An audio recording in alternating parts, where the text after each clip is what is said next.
Well, hello everybody. Today I'm going to discuss another sampling-based path planning algorithm, which is the RRT, the Rapidly Exploring Random Tree.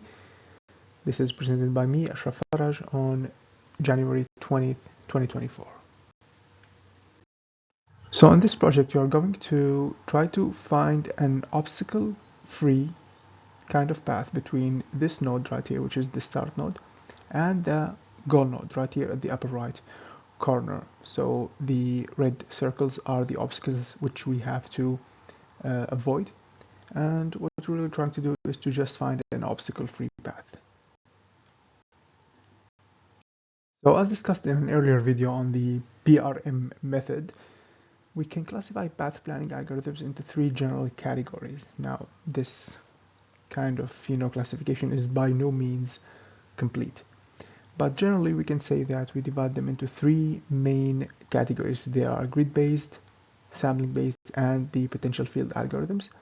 Now we here are focusing on sampling-based algorithms, in which we take random samples from the free space and then try to approximate that free space using a certain kind of graph or tree, and then plan a path on this approximation. Quick recap on what are the basic kind of steps in sampling-based path planning algorithms. So as we said, we first sample configurations from the free space, and then we use a simple planner to try to connect these neighboring configurations. We must ensure that all configurations that are connected are actually collision-free, which means I could find a collision-free path between these two configurations easily and quickly. Then we kind of create a graph approximation of the robot's free space, and we use whatever kind of path planning algorithm on graphs, which could be Dijkstra, SR search. There are others like theta search and other types of graph searching algorithms that we could use. Sampling-based methods, there are generally two types of algorithms. As we said, there are the RRT algorithm, which we are going to discuss in this video, and the PRM algorithm, which we discussed in an earlier video. Now, probably the main difference is the type of graph that the two methods kind of use. The RRT uses a tree to approximate the free space. So now we're going to discuss the RRT algorithm in detail. So first, we initialize the nodes to the start node and the edges to an empty list. We then initialize the tree using the nodes and the edges. Now we repeat the following steps for a maximum number of iterations n max. First, we sample a point xrand from the free space using a certain distribution dist. Now this type of distribution might differ from one RRT variant to another, for example, to accelerate conversions. In this case, we're going just to use a standard uniform distribution. Then we're going to find the node xparent, which is the node on the tree nearest to the newly added random point. The main idea of the RRT algorithm is the extend function. We're going to pass the current tree, the random point, and the parent node that we just found. Now the figure here shows the basic principle of the extend function.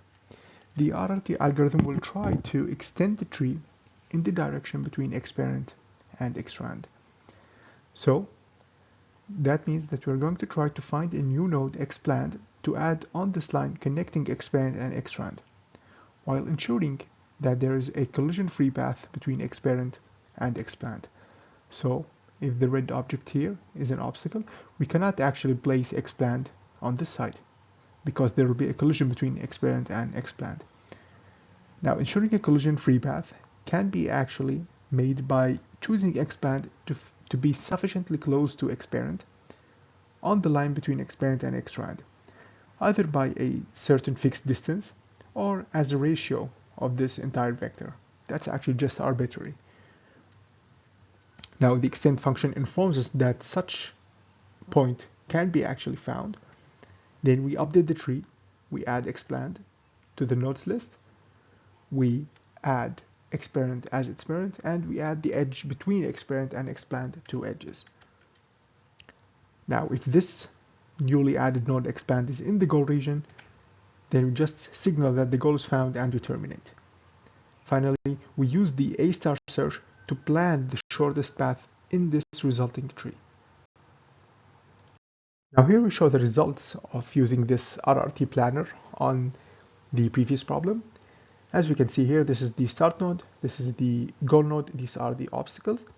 Now we can see the black branches are actually the branches of the RRT trying to explore the free space of the robot. Now the blue path is the path that we found using this RRT algorithm.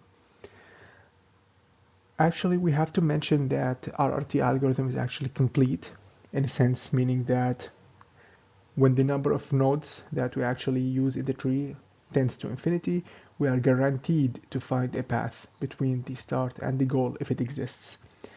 However, the RRT is by no means optimal, which means that there is no guarantee that even if we increase the number of nodes to infinity, there is no guarantee that we are going to find a path of optimal length. Now, this type of a lack of optimality actually prompted researchers to look for other algorithms we're going to discuss in later videos, which is the RRT star. So as a conclusion, in this video we actually presented some sampling-based methods, a brief discussion of sampling-based methods. We discussed the RRT in detail, and we applied it on a kilobot path planning problem. And that's it for today. Thank you for listening.